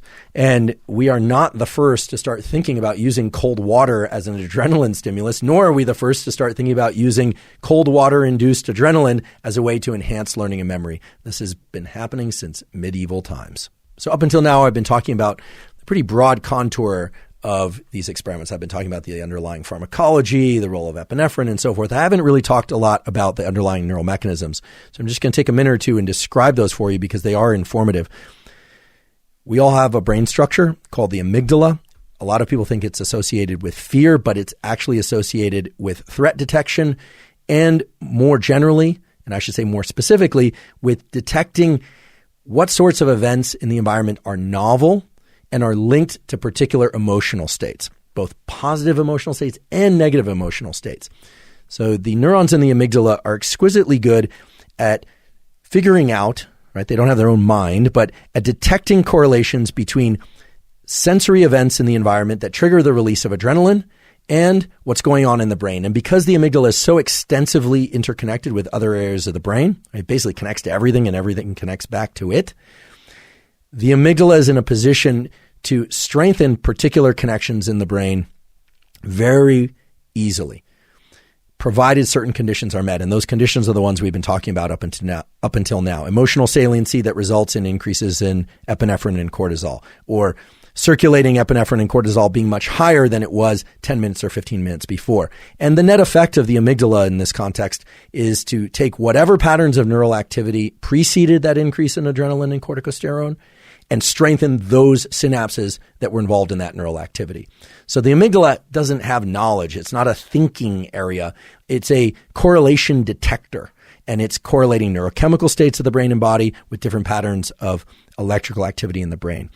This is important because it really emphasizes the fact that both negative and positive emotional states and the different but somewhat overlapping chemical states that they create are the conditions, as we say, the AND gates through which memory is laid down. AND gates will be familiar to those of you who have done a bit of computer programming. An AND gate is simply a condition in which you need one thing and another to happen in order for a third thing to happen. So you need epinephrine elevated and you need robust activity in a particular brain circuit if, in fact, that brain circuit is going to be strengthened. It's not sufficient to have one or the other. You need both, hence the name AND gate. And the amygdala is very good at establishing these AND gate contingencies. It's also a very generic brain structure in the sense that it doesn't really care what sorts of sensory events are involved, provided they correlated in time with that increase in adrenaline and corticosterone. This has a wonderful side and a kind of dark side.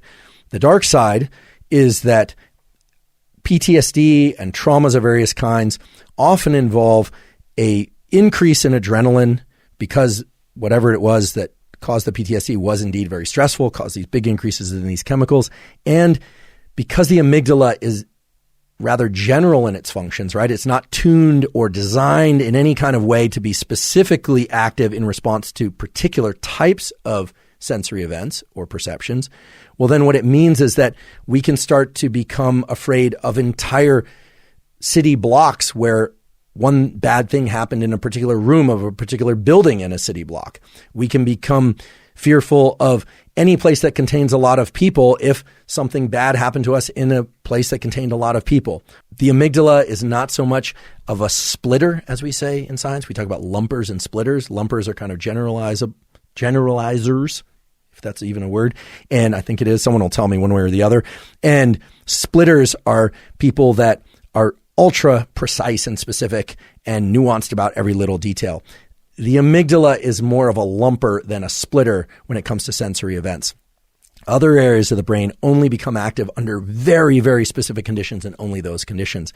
And similarly, epinephrine is just a molecule. It's just a chemical that's circulating in our brain and body. There's no epinephrine specifically for a cold shower that is distinct from the epinephrine associated with a bad event, which is distinct from the epinephrine associated with a really exciting event that makes you really alert. Epinephrine is just a molecule. It's generic. And so these systems have a lot of overlap, and that can explain in large part why when good things happen in particular locations and in the company of particular people, we often generalize to large categories of people, places, and things. And when negative things happen in particular circumstances, we often generalize about people, places, and things associated with that negative event. So now I'd like to talk about other tools that you can leverage that have been shown in quality peer-reviewed studies to enhance learning and memory. And perhaps one of the most potent of those tools is exercise. There are numerous studies on this in both animal models and, fortunately now, also in humans, thanks to the beautiful work of people like Wendy Suzuki from New York University. Wendy's lab has identified how exercise works to enhance learning and memory and other forms of cognition, I should mention, as well as things that can augment, can enhance the effects of exercise on learning and memory and other forms of cognition. Wendy is going to be a guest on this podcast. It's actually the episode that follows this episode and includes a lot of material that we have not covered today. And she's an incredible scientist and has some incredible findings that I know everyone is going to find immensely useful. In the meantime, I want to talk about some of the general effects of exercise on learning and memory that she's discovered and that other laboratories have discovered. If you recall earlier, I mentioned that learning and memory almost always involves the strengthening of particular synapses and neural circuits in the brain, and not so much the increase in the number of neurons in the brain.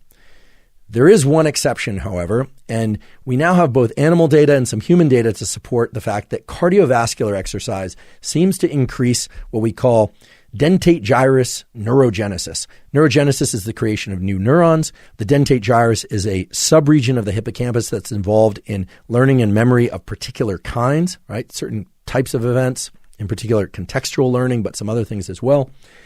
Sometimes involved in spatial learning. There's a lot of debate about exactly what the dentate gyrus does, but for sake of this discussion, and I think everyone in the neuroscience community would agree that the dentate gyrus is important for memory formation and consolidation.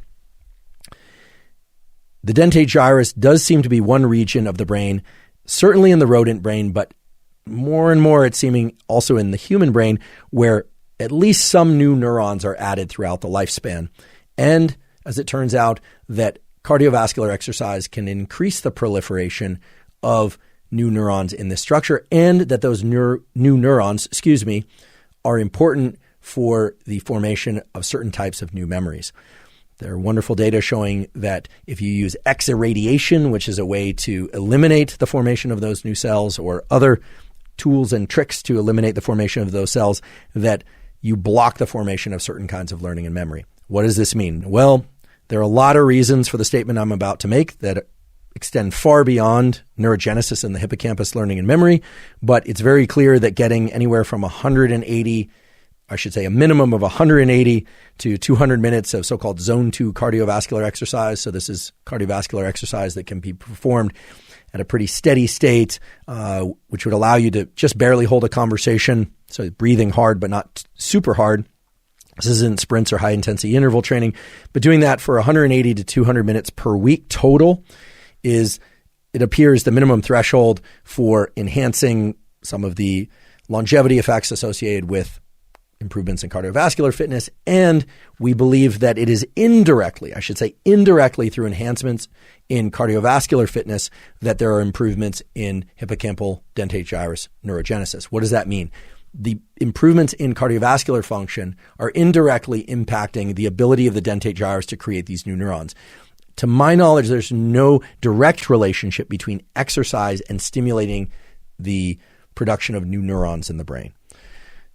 It seems that it's the improvements in blood flow that also relate to improvements in things like lymphatic flow, the circulation of lymph fluid within the brain, that are enhancing neurogenesis, and that neurogenesis, it appears, is important. Now, in fairness to the landscape of neuroscience and my colleagues at Stanford and elsewhere, there is a lot of debate as to whether or not there is much, if any, neurogenesis in the adult human brain. But regardless, I think the data are quite clear that the 180 to 200 minutes minimum of cardiovascular exercise is going to be important for other health metrics. Now, it is clear that exercise can impact learning and memory through other non-neurogenesis, non-new neuron type mechanisms. And one of the more exciting ones that has been studied over the years is this notion of hormones from bone traveling in the bloodstream to the brain and enhancing the function of the hippocampus. Now, if the words hormones from bones is surprising to you, I'm here to tell you that yes, indeed, your bones make hormones.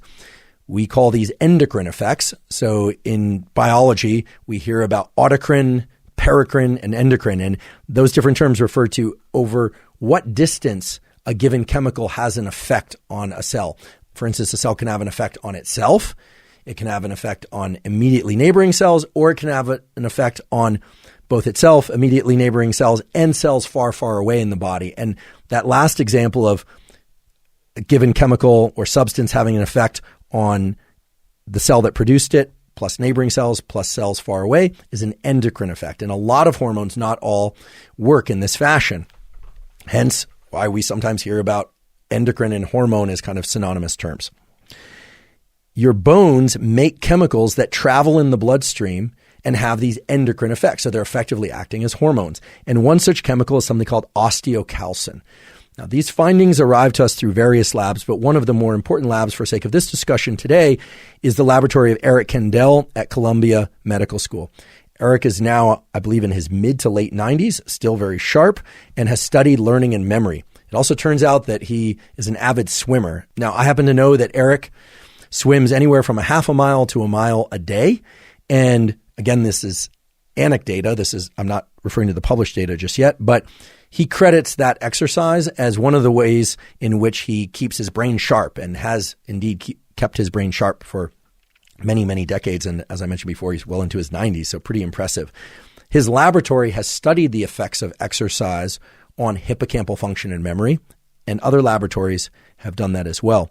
And what they found is that cardiovascular exercise, and perhaps other forms of exercise too, but mainly cardiovascular exercise, creates the release of osteocalcin from the bones that travels to the brain and to subregions of the hippocampus, and encourages the electrical activity and the formation and maintenance of connections within the hippocampus, and keeps the hippocampus functioning well in order to lay down new memories. Now, osteocalcin has a lot of effects besides just improving the function of the hippocampus. Osteocalcin is involved in bone growth itself.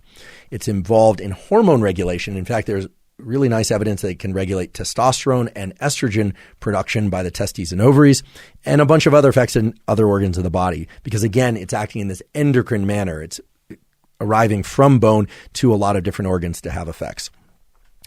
Load-bearing exercise in particular turns out to be important for inducing the release of osteocalcin. And when you think about this, it makes sense. A nervous system exists for a lot of reasons, to sense, perceive, etc. You've got taste, you've got smell, you've got hearing. But the vast majority of brain real estate, especially in humans, is dedicated to two things. One, vision. We have an enormous amount of brain real estate devoted to vision, certainly compared to other senses. And to movement, the ability to generate coarse movements of the body, the ability to generate fine movements of the body, like the digits, or to wink one eye, or to tilt your head in a particular way, or move your lips, or move your face, and do all sorts of different things in a very nuanced and detailed way. So much of our brain real estate is devoted to movement that it's been hypothesized for more than a half century, but especially in recent years, as we've learned more about the function of the brain at a really detailed circuit level, that the relationship between the brain and body, and the maintenance and perhaps even the improvement of neural circuitry in the brain, depends on our body movements and the signal from the body that our brain is still moving. So think about that. How would your brain know if your body was moving regularly? And how would it know how much it was moving? And how would it know which limbs it was moving? Well, you could say, if the heart rate is increased, then the blood flow will be increased, and then the brain will know.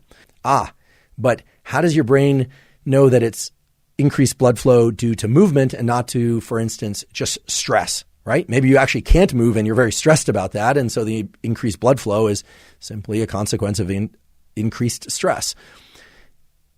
The fact that osteocalcin is released from bone, and in particular can be released in response to load-bearing exercise. So this would be running. Again, weightlifting hasn't been tested directly, but one would imagine anything that involves jumping and landing, or weightlifting, or body weight movements and things of that sort. That's a signal to release osteocalcin, and we know that signal occurs, that is directly reflective of the fact that the body was moving, and moving in particular ways. In fact, you could imagine that big bones, like your femur, are going to release more osteocalcin, or be in a position to release more osteocalcin, than fine movements, like the movements of the digits.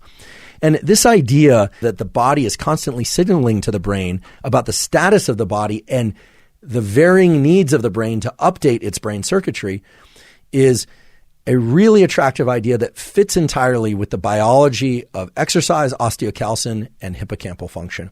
I do want to mention that I'm not the first to raise this hypothesis. This hypothesis actually was discussed in a fair amount of detail by John Ratey, who's a professor in Harvard Medical School. He wrote a book called Spark, which was one of the early books, at least from an academic, about brain plasticity and the relationship between exercise and movement and plasticity. And John, who I have the good fortune to know, has described to me experiments, or I should say observations, of species of ocean-dwelling animals that have, at least for the early part of their life, a very robust and complicated nervous system. But then these particular animals are in the habit of plopping down onto a rock. They find a kind of a safe, comfy space, and they actually stick to that rock, and they don't move anymore for a certain portion, I should say the late portion of their life. And it is at the transition between moving a lot and being stationary that those animals actually digest their own brain. They literally metabolize a good portion of their nervous system because they decide, don't need this anymore, and gobble it up, use it for its nutritional value, and then sit there like a moron version of themselves with a limited amount of brain tissue because they don't need to move anymore. Now, I certainly don't want to give the message that just moving, just exercise is sufficient to keep the neural architecture of your brain healthy, young, and able to learn.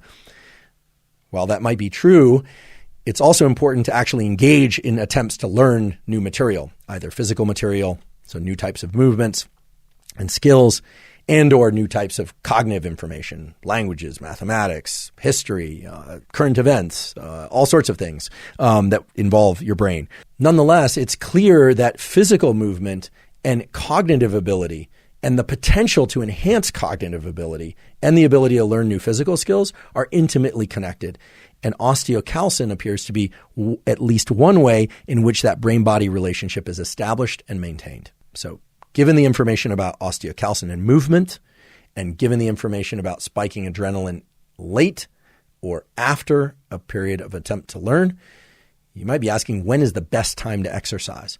Now, unfortunately, that has not been addressed in a lot of varying detail where every sort of variation on the theme has been carried out. And yet, Wendy Suzuki's lab has done really beautiful experiments where they have people exercise. Generally, it was in the morning, but at other periods of the day as well. And what they find is that at least as late as 2 hours after that exercise, there's an enhancement in learning and memory. Now, I want to be clear, we don't know whether or not that exercise led to big increases in adrenaline. It may be that those forms of exercise were modest enough or didn't challenge people enough that they merely got a lot of blood flow going and that the improvements in learning and memory were related to blood flow, and we presume increases in osteocalcin. However, you could imagine a couple of different logical protocols based on what we've talked about. Let's say you were going to do a form of exercise that was going to spike adrenaline a lot. So this would be exercise that really challenges your system and forces you to kind of push through a burn, right? So here I'm mainly thinking about cardiovascular exercise, but it could be, it could even be yoga. It could be resistance training. If it's going to give you a big spike in adrenaline, it's going to take some serious effort. Then logically speaking, you would want to place that after a learning bout in order to increase learning and memory. However, if you're using the exercise in order to enhance blood flow and to enhance osteocalcin release in efforts to augment the function of your hippocampus, I think it stands to reason that doing that exercise sometime within the hour to 3 hours preceding an attempt to learn makes a lot of sense. And there I'm basing it on the human data from Wendy Suzuki's lab. I'm basing it on the studies from Eric Kandel and from others' labs. Again, right now, there hasn't been an evaluation of a lot of different protocols to arrive at the, peer-reviewed laboratory super protocol. However, since what we're talking about is using activities like exercise that most of us, probably, perhaps all of us, should be doing regularly anyway, and I do believe most, if not all of us, should probably regularly be trying to learn and keep our brain functioning well and acquire new knowledge because it's just a wonderful part of life, and there is evidence that that actually can keep your brain young, so to speak. Well, then, exercising either before or after a learning bout makes a lot of sense, with the emphasis on after a learning bout if the form of exercise spikes a lot of adrenaline for all the reasons we talked about before. Okay, so we've talked about two major categories of protocols to improve memory that are grounded in quality peer-reviewed science. And there is yet another third protocol that we'll talk about in a few minutes. But before we do that, I want to briefly touch on an aspect of memory, in fact, two aspects of memory that I get a lot of questions about. The first one is photographic memory. To be clear, there are people out there who have a true photographic memory. They can look at a page of text, they can scan it with their eyes, and they can essentially commit that to memory with very little, if any, effort. While it might seem that having a photographic memory is a very attractive skill to have, I should caution you against believing that, because it turns out that people with true photographic memory are often very challenged at remembering things that they hear, and oftentimes are not so good at learning physical skills. It's not always the case, but often that's the case. So be careful what you wish for. If you do have a photographic memory, there are certain professions that lend themselves particularly well to you. And indeed, a lot of people with photographic memory have to find a profession and have to move through life in a way that is in concert with that photographic memory. So again, it's a super ability, it's a hyper ability, and yet it's not necessarily one that is desirable for most people. There's also this category of what are called super recognizers.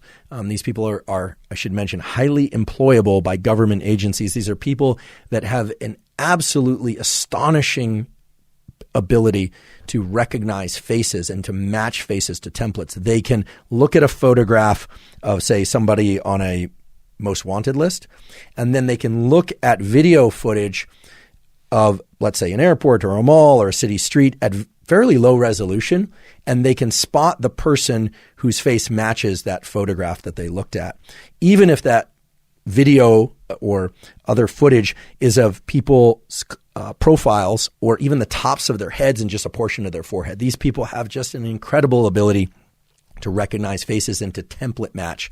And again, these people often will take jobs with agencies where this sort of thing is important. Some of you out there probably are super recognizers and may or may not notice it. If you've ever had the experience of watching a movie and thought to yourself, wow, her mouth looks so much like my cousin's mouth. Or you look at a character in a movie or a television show and you think, wow, they look almost like the younger sister of so-and-so. Well, then it's very likely that you have this, or at least a mild form of this super recognizer ability. That is not memory per se. That is the hyperfunctioning of an area of the brain that we call the fusiform gyrus. The fusiform gyrus is literally a face recognition area and a face template matching area, and it harbors neurons that respond to faces generally. So as humans and other non-human primates care a lot about faces and their emotional content, and the identity of faces is super important to us for all the kinds of reasons that are probably obvious, knowing who's friend, who's foe, who do you know well, who's famous, who's not famous, etc. That is not memory per se.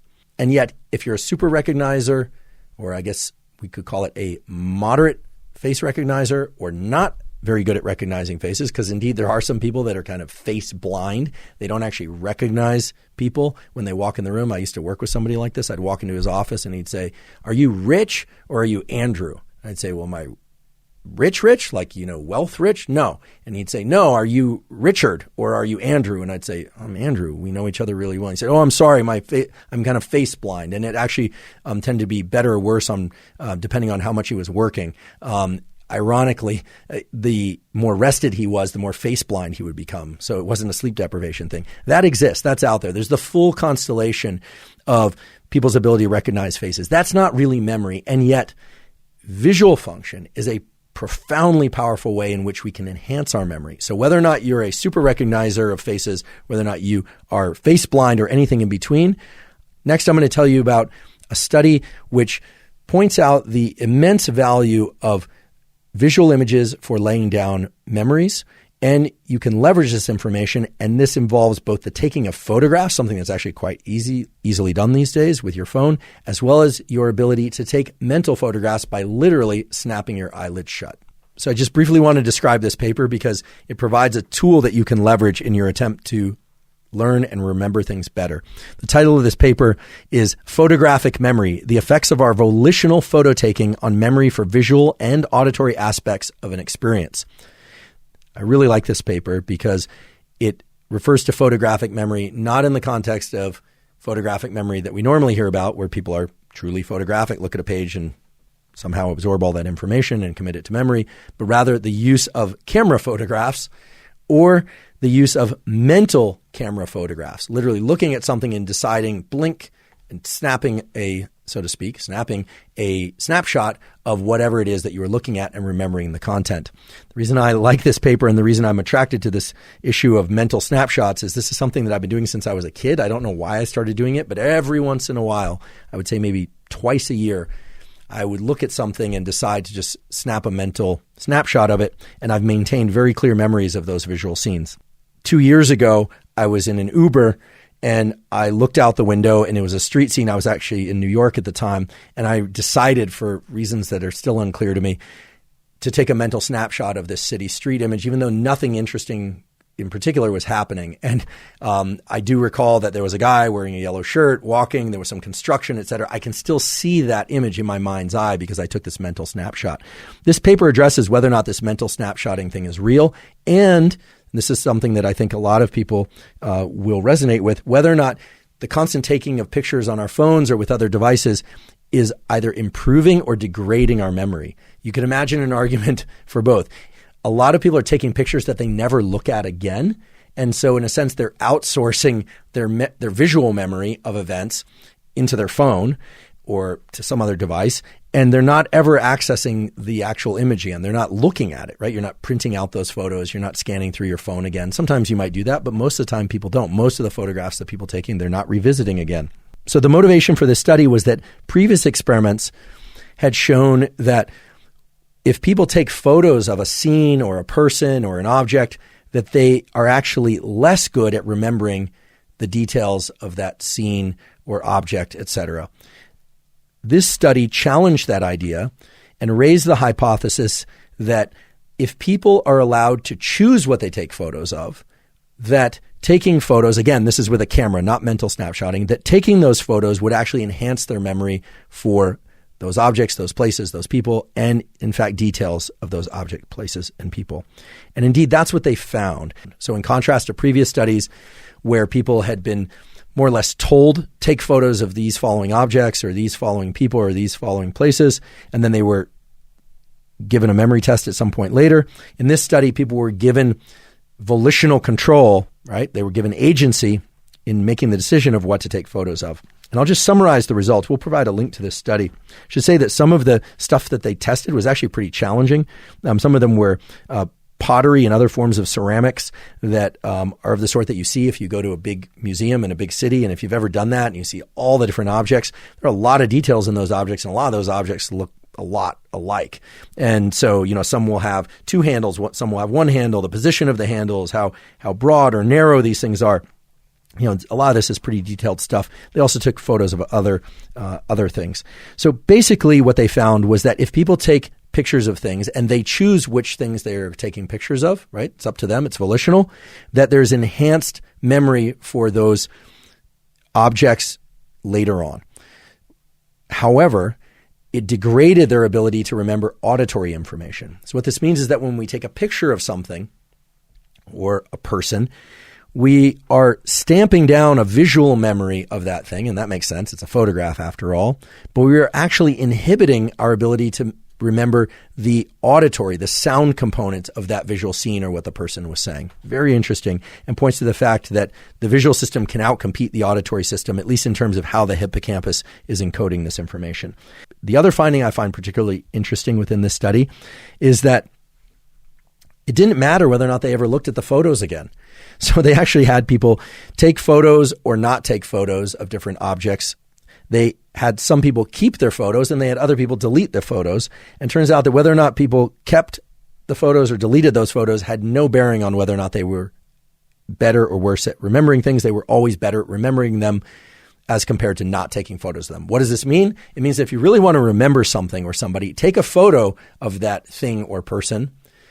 Pay attention while you take the photo, but it doesn't really matter if you look at the photo again. Somehow the process of taking that photo, probably looking at it, in a camera, typically we'd say through the viewfinder, or now because of digital cameras on the screen on the back of that camera or on your phone, that framing up of the photograph stamps down a visual image in your mind that is more robust at serving a memory than had you just looked at that thing with your own eyes. Very interesting, and it raises all sorts of questions for me about whether or not it's because you're framing up a small aperture, a small portion of the visual scene. That's one logical interpretation, although they didn't test that. I should also say that they found that whether or not you looked at a photo that you took or whether or not you deleted it and never looked at it again, didn't just enhance visual memory or the memory for the visual components of that image, but it always reduced your ability to remember sounds associated with that experience. So that's interesting. And then last but not least, and perhaps most interesting, at least to me, was the fact that you didn't even need a camera to see this effect. If subjects looked at something and took a mental photograph of that thing, it enhanced their visual memory of that thing significantly more than had they not taken a mental picture. In fact, it increased their memory of that thing almost as much as taking an actual photograph with an actual camera. And the reason I find this so interesting is that a lot of what we try and learn is visual. And for a lot of people, the ability to learn visual information feels challenging. And we'll look at something and we'll try and create some detailed understanding of it. We'll try and understand the relationships between things in that scene. It does appear, based on the study, that the mere decision to take a mental snapshot, like, okay, I'm going to blink my eyelids and I'm going to take a snapshot of whatever it is I see, can actually stamp down a visual memory much in the same way that a camera can stamp down a visual memory, of course, through vastly distinct mechanisms. No discussion of memory would be complete without a discussion of the ever-intriguing phenomenon known as déjà vu. This sense that we've experienced something before, but we can't quite put our finger on it. Where and when did it happen? Or the sense that we've been someplace before, or that we are in a familiar state or place or context of some kind. Now, I've talked about this on the podcast before, at least I think I have. And the way this works has been defined largely by the wonderful work of Susumu Tonegawa at Massachusetts Institute of Technology, MIT. Susumu collected a Nobel Prize, quite appropriately, for his beautiful work on immunology. And he's also a highly accomplished neuroscientist who studies memory and learning and déjà vu. And I should also mention the beautiful work of Mark Mayford at the Scripps Institute and UC San Diego. Beautiful work on this notion of déjà vu. Here's what they discovered. They evaluated the patterns of neural firing in the hippocampus as subjects learn new things. Okay. So neuron A fires, then neuron B fires, then neuron C fires in a particular sequence. Again, the firing of neurons in a particular sequence, like the playing of keys on a piano in a particular sequence, leads to a particular song on the piano and leads to a particular memory of an experience within the brain. They then used some molecular tools and tricks to label and capture those neurons such that they could go back later and activate those neurons in either the same sequence or in a different sequence to the one that occurred during the formation of the memory. And to make a long story short, and to summarize multiple papers published in incredibly high-tier journals like Nature and Science, which are extremely stringent, found that whether or not those particular neurons were played in the precise sequence that happened when they encoded the memory, or whether or not those neurons were played in a different sequence, or even if those neurons were played, activated, that is, all at once with no temporal sequence, all firing in concert, all at once, evoked the same behavior and, in some sense, the same memory. So at a neural circuit level, this is déjà vu. This is a different pattern of firing of neurons in the brain, leading to the same sense of what happened, leading to a particular emotional state or behavior. Now, whether or not this same sort of phenomenon occurs when you're walking down the street and suddenly you feel as if, wow, I feel like I've been here before. You meet someone and you feel like, gosh, I feel like I know you. I feel like there's some familiarity here that I can't quite put my finger on. We don't know for sure that that's what's happening, but this is the most mechanistic and logical explanation for what has for many decades, if not hundreds of years, has been described as déjà vu. So for those of you that experience déjà vu often, just know that this reflects a normal pattern of encoding experiences and events within your hippocampus. I'm not aware of any pathological situations where the presence of déjà vu inhibits daily life. Some people like the sensation of déjà vu, other people don't. Almost everybody, however, describes it as somewhat eerie, this idea that even though you're in a very different place, even though you're interacting with a very different person, that you could somehow feel as if this has happened before. And just realize this, that your hippocampus, while it is exquisitely good at encoding new types of perceptions, new experiences, new emotions, new contingencies and relationships of life events, it is not infinitely large, nor does it have an infinite bucket full of different options of different sequences for those neurons to play. So in a lot of ways, it makes perfect sense that sometimes we would feel as if a given experience had happened previously. I'd like to cover one additional tool that you can use to improve learning and memory. And I should mention, this is a particularly powerful one, and it's one that I'm definitely going to employ myself. This is based on a paper from none other than Wendy Suzuki at New York University. We've talked about her a little bit earlier. And again, she's going to be on the podcast in our next episode, and is just an incredible researcher. I've known Wendy for a number of years, and it's only in the last, I would say, 5 or 6 years that she's really shifted her laboratory toward generating protocols that human beings can use. And she's putting that to great effect, great positive effect, I should say, publishing papers of the sort that I'm about to describe, but also incorporating some of these tools and protocols into the learning curriculum and the lifestyle curriculum of students at NYU, which I think is a terrific initiative. So you don't need to be an NYU student in order to benefit from her work. I'm going to tell you about some of that work now, and she'll tell you about this and much more in the episode that follows this one. The title of this paper will tell you a lot about where we're going. The title is Brief Daily Meditation Enhances Attention, Memory, Mood, and Emotional Regulation in Non-Experienced Meditators. If ever there was an incentive to meditate, it is the data contained within this paper. I want to briefly describe the study, and then I also want to emphasize that when you meditate is absolutely critical. I'll talk about that just at the end. This is a study that involves subjects aged 18 to 45, none of whom were experienced meditators prior to this study. There were 2 general groups in this study.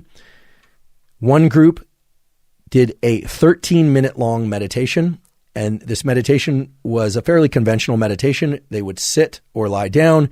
They would do somewhat of a body scan, evaluating, for instance, how tense or relaxed they felt throughout their body, and they would focus on their breathing, trying to bring their attention back to their breathing and to the state of their body as the meditation progressed. The other group, which we can call the control group, listened to, of all things, a podcast. They did not listen to this podcast. They listened to Radiolab, which is a popular podcast, for an equivalent amount of time, but they were not instructed to do any kind of body scan or pay attention to their breathing. Every subject in the study either meditated daily or listened to a equivalent duration podcast daily for a period of 8 weeks. And the experimenters measured a large number of things, of variables, as we say. They looked at measures of emotion regulation. They actually measured cortisol, a stress hormone. They measured, as the title suggests, attention and memory and so forth. And the basic takeaway of the study is that 8 weeks, but not 4 weeks of this daily 13-minute-a-day meditation had a significant effect in improving attention, memory, mood, and emotion regulation. I find this study to be very interesting and, in fact, important because most of us have heard about the positive effects of meditation on things like stress reduction or on things such as improving sleep. And I want to come back to sleep in a few moments because it turns out to be a very important feature of this study. This particular study I like so much because they used a really broad array of measurements for cognitive function. Things like the Wisconsin card sorting task. I'm not going to go into this. Things like the Stroop task. And they also, as I mentioned, measured cortisol and many other things, including, not surprisingly, memory and people's ability to remember certain types of information. In fact, varied types of information. And the basic takeaway was, again, that you could get really robust improvements in learning and memory, mood, and attention from just 13 minutes a day of meditation. Now, there's an important twist in this study that I want to emphasize. If you read into the discussion of this study, it's mentioned that somehow meditation did not improve, but actually impaired sleep quality compared to the control subjects. You might think, wow, why would that be? I mean, meditation is supposed to reduce our stress. Stress is supposed to inhibit sleep. And therefore, why would sleep get worse? Well, what's interesting is the time of day when most of these subjects tended to do their meditation. Most of the subjects in this study did their meditation late in the day. This is often the case in experiments. I know this because we run experiments with human subjects in my laboratory, and people are paid some amount of money in order to participate, or they're given something as compensation for being in the study. But oftentimes the meditation, or in the case of my lab, the respiration work or other kinds of things that they're assigned to do are not their top priority. And we understand this. But in this study, the majority of subjects, here I'm reading, completed their meditation sessions from 8 to somewhere between 8 and 11 p.m. and sometimes even between 12 and 3 a.m. I think there probably were a lot of college students enrolled in this study, and their hours often are late shifted. That impaired sleep, and this raises a bigger theme that I think is important. Many times before on this podcast, and certainly in the episode on mastering sleep and conquering or mastering stress, those episodes, we talked about the value, again, of these non-sleep deep rest protocols, NSDR, for reducing the activity of your sympathetic nervous system, the alertness, so-called stress arm of your autonomic nervous system, the one that makes you feel really alert. NSDR is superb for reducing your level of alertness, increasing your level of calmness, and putting you into a so-called more parasympathetic, relaxed state. Meditation does that too, but it also increases attention. If you think about meditation involves focusing on your breath and constantly focusing back on your breath and trying to avoid the distraction of things you're thinking or things that you're hearing and coming so-called back to your body, back to your breath. So meditation has a high attentional load. It requires a lot of prefrontal cortical activity that's involved in attention, which then logically relates to one of the outcomes of this study, which is that attention abilities improved in daily meditators. It also points out that increasing the level of attention and the activity of your prefrontal cortex may, and I want to emphasize may because I'm speculating about the underlying mechanism, inhibit your ability to fall asleep.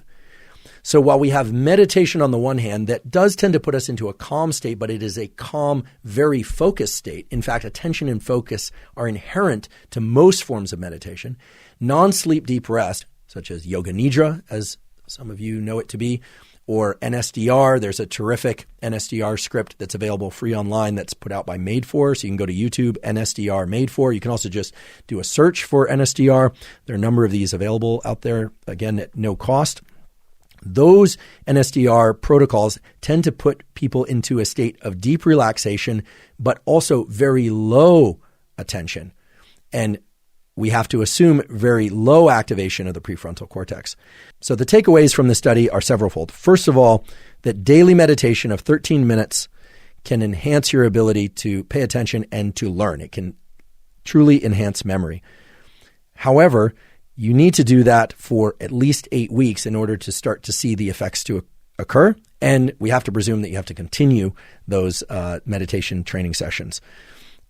In fact, they found that if people only did 4 weeks of meditation, these effects didn't show up. Now, 8 weeks might seem like a long time, but I think that 13 minutes a day is not actually that big of a time commitment.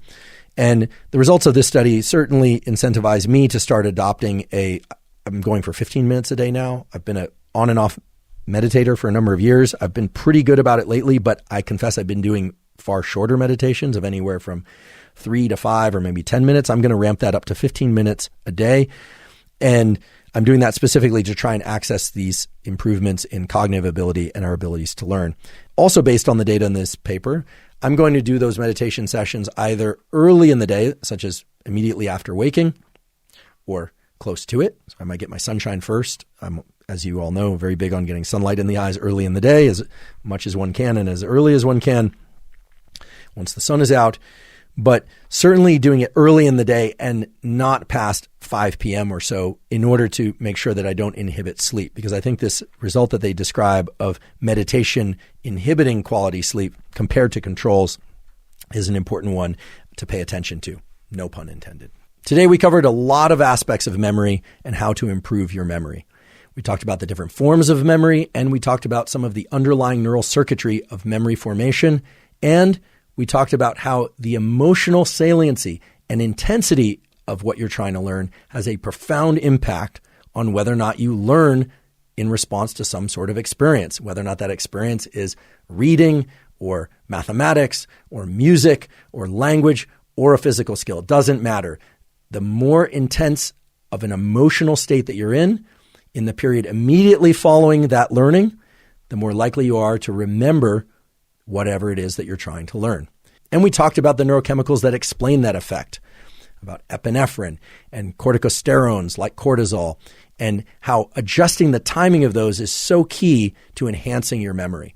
And we talked about the different ways to enhance those chemicals, everything ranging from cold water to pharmacology, and even just adjusting the emotional state within your mind in order to stamp down and remember experiences better.